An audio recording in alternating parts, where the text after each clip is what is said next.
This week I'm gonna show you guys how we almost scrapped this whole project. It had a ton of challenges and there was a ton of mistakes which we are normally not used to, but I'm gonna show you guys how we fixed all of the mistakes. This was definitely one of my favorite builds of all time, and you guys do want to stick around till the end to see how this masterpiece came out. Starting off with the biggest challenge and problem number one was the slab itself. In the drying process, the slab ended up bending and cupping a lot, which I was very uncertain that we will be able to rescue the slab. I did consult with the client. This was a huge risk for us going forward because once you're going to cast the epoxy, there's no way going back. The client obviously left everything in our hands. I went with my gut feeling. We pushed forward with the project because obviously as a carpenter, you'll know for a fact if something is not going to work out or if something is going to work out. My gut feeling did pay off at the end. I have been using the Delmhorst Navigator JX30 moisture meter for the past 6 to 7 months. I've been testing it, see how it works, and with all honesty, I do have to say that I love this machine. It's got more than 200 wood species.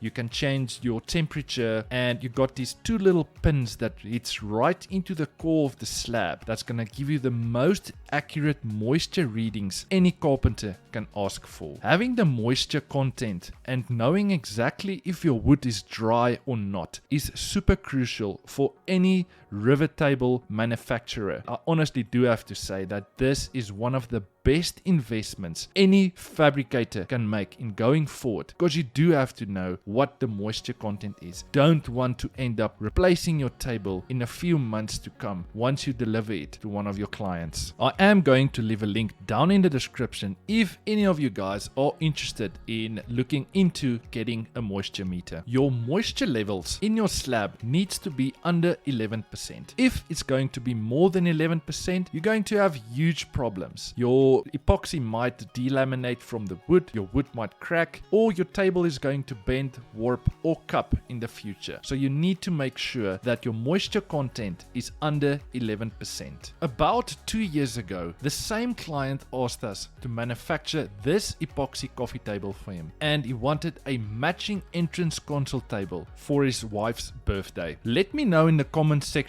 down below, what do you think of that coffee table? And do you think we pulled it off at the end of this video that these two furniture pieces fit perfectly together? I also did make a DIY video on how we manufactured that beautiful coffee table. If you do want to go and check it out, I am going to leave a link on the top right. You can click it now if you want to go and check that video. Once my design on my table is finished, it's time to move to the next step. The next step in our project is to calculate epoxy. Now, it's really not that difficult. It's a simple calculation of length times width times height. And I'm going to show you the method we're using, and it might help you in calculating epoxy. Now, on the side of our mold, we're going to mark 100 mil 10 centimeters apart. Now, I've got 10 markings on the side of my mold. And then I'm going to measure on each marking in line with that marking. I'm going to measure in centimeters. And then I'm going to take all of that calculated measurements. I'm going to plus them together, and then I'm going to divide them by 10 because there's 10 markings. That is going to give you an average width. Then I'm going to times it by the height of my slab and by the length of my slab. And that is going to give you the total volume of epoxy you're going to need. Another tip I want to leave with you guys, and something we use every single time we manufacture a table, is to leave your epoxy in the sun just to get it a little bit more hot. And while you see me waiting in the sun for the epoxy to heat up, just take this time to subscribe to our channel. Like this video and let me know in the comment section down below, do you love our content? And I'm still waiting for you to subscribe anytime now. For you that did subscribe, thank you very much. Now it's time to mix our epoxy. We are using a deep casting epoxy for multiple reasons. The main reason is to help us to reduce air bubbles, and we're going to add our color pigment in the epoxy. And a huge tip I want to leave with you guys, if you want to see how your end color is going to look more or less, is by adding your color pigment, then use a transparent cup. Put the same amount of epoxy, which is going to be more or less the thickness of your table, and that is going to give you a good idea of how your end color is going to look. Quick side note, what we note is that the color will always come out slightly darker. Now, it's literally impossible for us to teach you all our methods and techniques in one simple video. It's literally impossible. So we constructed an online epoxy masterclass going into detail on how we manufacture tables. We designed this course for all woodworkers, from your beginners all the way up to your experts. This course is designed to help you build an epoxy table successfully the first time. Now, this is what you can expect in this masterclass. It's around about 3 hours long, and we had so many good feedback on clients that purchased the course and they manufactured tables successfully. So this is what you can expect in this masterclass. We've been building epoxy tables for many years now, and we are finally going to share all our methods and techniques with you. My name is Greg, and I am going to show you how to build the perfect epoxy table. I'm going to take you through the step-by-step methods we take in building epoxy tables on a daily basis. I'm going to show you all the tools you need, exactly how to use them, and throw in some tips and tricks down the line. This masterclass has been designed for all woodworkers, from your beginner all the way up to your experts. Everyone thinks you need to cast your second layer of epoxy once your first layer has set. That's not true. You need to cast your second layer of epoxy once your first layer has become tacky. Click on this video or in the description down below for more information. Unfortunately, we do have a few old farts that's watching my content that's always complaining I'm talking too much. They'll never understand that I've got a very wide audience that actually wants to learn how to build epoxy tables. So can I please get a spam in the comment section down below, old farts? I'm gonna give you guys a few minutes and then we're going to continue with the video.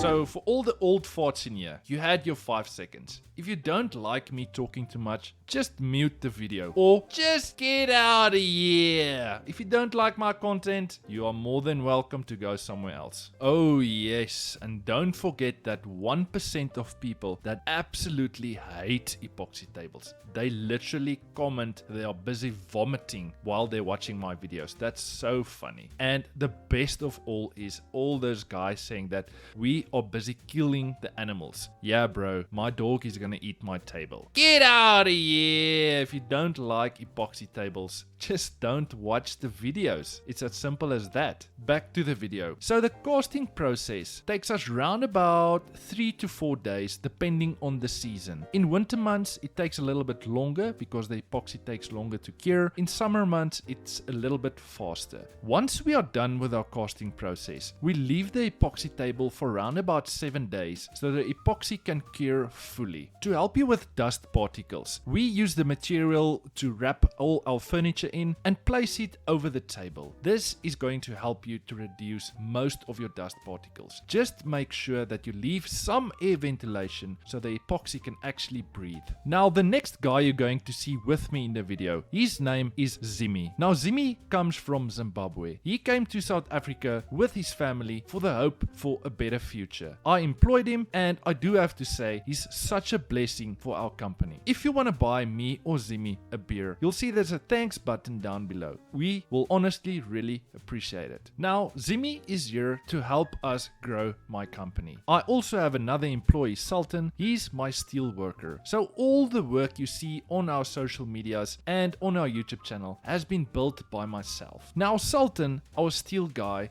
has got a lot of steel knowledge, but as time passes, I am teaching him how to do woodworking so he can gain another skill. Outside YouTube, I actually have a company that's fabricating custom furniture. We cater more for the high-end clients, but I don't think anyone realizes how much work goes into a YouTube channel. So yes, you do not have to donate any money, but if we can ask you a really big favor, and not only from me, but all the other YouTube channels you are watching and supporting, just a simple comment and a like and a subscription means the world to us. The more subscribers we have, the more video recommendation YouTube will give to people that's watching YouTube. So yes, that's why you will always find us asking, can you please like, subscribe and comment on this video? I know it's super irritating, but it really helps our small YouTube channels grow, and it really gives us the opportunity and platform to put our work out there and help the rest of the world with DIY projects. So yes, I'm going to ask you now, can you please like this video, subscribe to our channel, and comment down below what do you think of this video. Awesome. Thank you for the support, guys, and I really appreciate every single one of you. I really love you guys. Back to the video. So this was another mistake from our side. This is the second time this has happened to us, where the white melamine stuck to the epoxy. I promise you, when this happened to you the first time, you will make double sure that you're going to apply enough wax on your white melamine so your epoxy doesn't stuck to your melamine sheet. Now, the only reason why I think this happened is, I think with the first cast of our epoxy, I think I cast it a little bit too much. The epoxy overheated slightly, and somewhere, somehow, something happened with the heat and the wax, and yes, the epoxy got stuck to the white melamine sheet. This wasn't a problem. The CNC ended up taking off all the materials, but next time I'll definitely make sure that I'm not pushing my limits, because it is going into winter months, meaning we can cast a little bit more epoxy because it does take longer to cure. The perfect temperature to cast epoxy is around about 20-21 degrees. In summer months, temperatures can rise from 35, 36, 37 degrees, so to have room temperature control is quite crucial. Once I remove my mold, it's time to move to the next step. I loaded the epoxy table in my van and I head out to my CNC supplier. He's around about 20 minutes from where I am, and he doesn't charge a leg and an arm to do the work for me. Now, this is where the next mistake comes in. Our CNC supplier was a little bit under pressure with time, and we literally had 1 hour to surface all the work we had for him. This resulted in small little chip marks in the top side of my epoxy. Now, there was a solution for this, but I wasn't too happy with the result because we took off a little bit more material than we should have. We took around about 2 mil at a time, which is not sufficient if you're going to remove epoxy on a CNC machine. Having the table back at my shop, it's time to cut our table down to its final size. This is why it's super crucial to manufacture your table slightly bigger lengthwise and widthwise once you are busy with the casting process. And this is going to help you to cut your table down to your final size in this step. Cutting your table square is really simple. You start with one of your longest sides on your table, then you measure the size you want to cut your table down to. On the opposite side, you just cut. Lastly, you just cut your 2 smaller corners. We do this on all our tables. We literally double check afterwards and we work to the millimeter. We are using the Festool HK85 track saw. Super powerful tool, and I will definitely recommend it. We also have a couple of tracks, which our longer one is around about 3 meters, and we got 2 smaller ones if we do smaller cuts. Do you remember a couple of minutes ago I told you we had a huge mistake where our CNC supplier was a little bit rushed? We took off a little bit more material than we should when we CNC'd our top. This is the part of the video where I'm going to fix our mistakes. And as you can see, that small little chip outs, the one thing we figured out, if you open the chip a little bit more, it gives the epoxy enough space to go inside that hole. And that's just exactly what we done. And that's exactly how we fixed this mistake.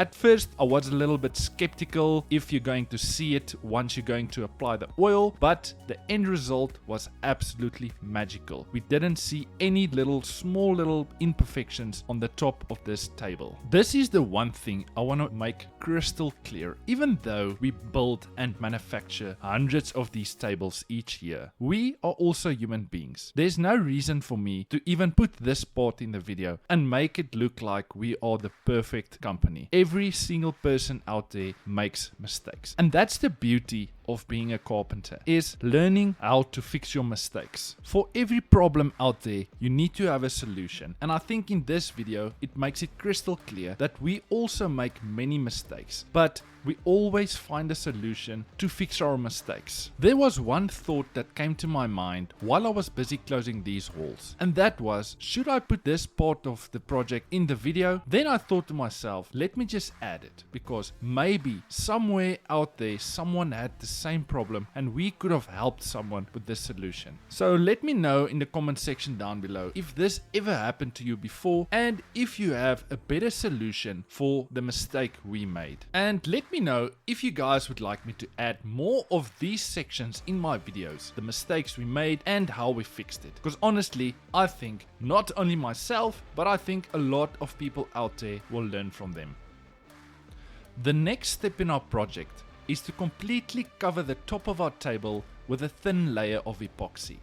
This allows us to close all the small little cracks and holes, all the small little imperfections, because if you're only going to close the cracks and holes with epoxy, you're going to sit with a stained mark on your wood. That's why you need to completely cover the surface of your wood with a layer of epoxy. This is the picture the client sent to me, the vision he had for this specific furniture piece. As soon as he sent us the picture, I really got excited, because this was gonna be a first for us. Building an entrance console table with a wooden base that's made out of epoxy and wood that's got a slight angle. There was so many technical aspects that went into the thought process to make this a successful build. The first thing that came to my mind was the top of this table was going to be extremely heavy, and I don't want to put too much stress on the base. And then I thought, how am I going to fasten the base to the top of my table? And I don't know about you guys, but most of my ideas comes at night when I go to sleep. I literally dream about this stuff. And I absolutely live for this, is to come up with solutions, because every single time you come across a problem, there's always a solution. And it's the best part of my work, is to see that the ideas you come up actually works. So I started the base off just by cutting a first angle, and the angle we decided on was 14 to 15 degrees. Now this was something we eyeballed, and that's the beauty of it. That's the beauty of carpentry, is I would say 50% of your work comes from eyeballing. Then we took a small white melamine sheet. We drew our angle on the sheet, and then we placed our base we just cut onto the sheet to make sure that both of our legs are actually cut to exact the same measurement, because from the floor to the top of our table was 800 mm, which is equivalent to 80 centimeters. From a designing aspect, the client originally asked us if we can build the base in such a way that the river needs to run in the middle. I gave it a thought for around about a day or two, and I did consult with him and told him it's going to be a little bit of a risk in terms of the steel beam we're going to install on the underside, because I don't want the threaded inserts to be drilled into the epoxy. I consulted with him, and the design we came up was that going to design and manufacture the base in such a way that the epoxy is going to be only on the one side of our base. Do you see the bottom right on the side of our table? There's epoxy underneath our table. And do you remember at the start I told you that our wood was extremely bended and cupped? If I didn't point this out, you wouldn't have noticed it. This is the result of a piece of wood that's cupped too much. And a piece of advice I want to give you guys is that when you're going to place your slab in your mold ready to cast your epoxy, you obviously have to clamp your wood down. Now sections like this, don't clamp your wood down that it's flush with the surface of your melamine. You're just going to place an enormous amount of stress on your wood, and once you're going to remove your table from your white melamine sheet, your wood is going to have muscle memory. So in time, that wood is just going to bend back. back. I'm not going to bore you guys with the whole sanding process, but we ended up sanding our wood and our epoxy sections to 320 grit sandpaper. Then we used the scorch pad from Festool to soften up the 320 grit we just sanded. Our go-to oil on all our epoxy projects, we use Odis Oil. We absolutely love using this oil for multiple reasons. You can use it for indoor furniture, outdoor furniture, leather products, and it's got a food degradable aspect in it. So if you want to build chopping boards, it's the perfect oil to use. And what I love about Odis Oil is that you can sand your wood to whatever grit your heart desires. So if you want to sand up to 1000 grit, you can do that. But for this specific project, we only sanded to 320 grit and the wood is absolutely smooth. So Odis claimed that you only need one coat of oil, but we found that applying one coat of oil, your wood looks extremely dry. So what we found is that we will start off with the Odis Oil Super Duper. We will apply the oil, we will leave it overnight. The next day we will come and apply the original Odis Oil on top of the Super Duper. Then we will leave it for around about 3 to 4 days. Then we will go and deliver our furniture piece. We found that this is the best method for applying Odis Oil. It all depends on how thirsty your wood is. Applying our Odis Oil, we like using an old sanding machine because the vibration of the machine basically massages the oil into the wood. Remember a couple of minutes ago I told you there's stuff I dream about at night, especially when it comes to the designing aspect of furniture. This was one of it. How to fasten our base to the underside of our table. And this is the design and concept we came up with. Using a 5mm thick base plate. Fastening the base plate to our base and then fastening that base to the underside of our table. If you have any ideas or design on how to fasten this base to the underside of the table, I would love to hear from you guys and I would love to hear your ideas because I literally gave this a day or two thought process and this was the only way I could come up with. By fastening the base plate to our wooden base, we used threaded inserts. And how to install a threaded insert is really not that difficult. First, we will drill a hole. Then we will countersink it and then we will install our threaded insert to make sure it's flush with the wood. It's really as simple as that. This was also a tricky part of the project because we had to make sure that we actually drill the holes 100% at a 90-degree angle. And as you can see, the wood next to our base, we made a small template just to make sure it sits at the right degrees our end product is going to sit. Then we're going to drill from the top at a 90-degree angle to make sure that the screws we're going to install is actually going to sit flush and not skew. I normally don't share personal stuff on my YouTube channel, but I do have to apologize for our true followers out there that's following our content. For the last 6-7 months, I haven't been paying a lot of attention to the quality of our content. There's a reason why. I got married on the 6th of October to my best friend, and I've been a little bit burnt out the last 2 years of producing content on a weekly basis. Guys, you absolutely don't understand how much work goes into a YouTube channel. Let me give you guys a quick rundown of how a normal day in the life of Greg looks like. I would wake up at 6. From 6 to 7, I will have my own time. That's Greg time. I will read a little bit of Bible, I will drink my coffee, I will feed the birds or whatever I have to do. Then I'll go to work. From 7:30 to around about 4:30 to 5 o'clock, I will go my normal day job, I will run my business. And then from there, I will come home and all the content we shot during that day, I will put into a YouTube video.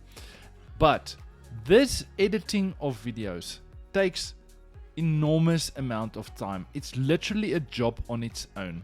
I would come home around about 5 to 6 o'clock. Then me and my wife will make food. Once we are done making food, we will most probably watch one episode of a series. After we watch series, I will sit in front of the computer doing editing, voiceovers until 1 o'clock at night.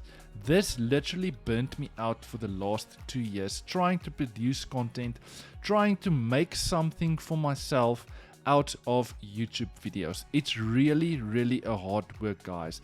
And I do want to encourage every single one out there that do want to start the channel, the most important step is consistency. Make sure you post a video each week. This is gonna be the end of our video. I want to thank each and every single one of you that enjoyed this content. Let me know in the comment section down below if you have learned something new today.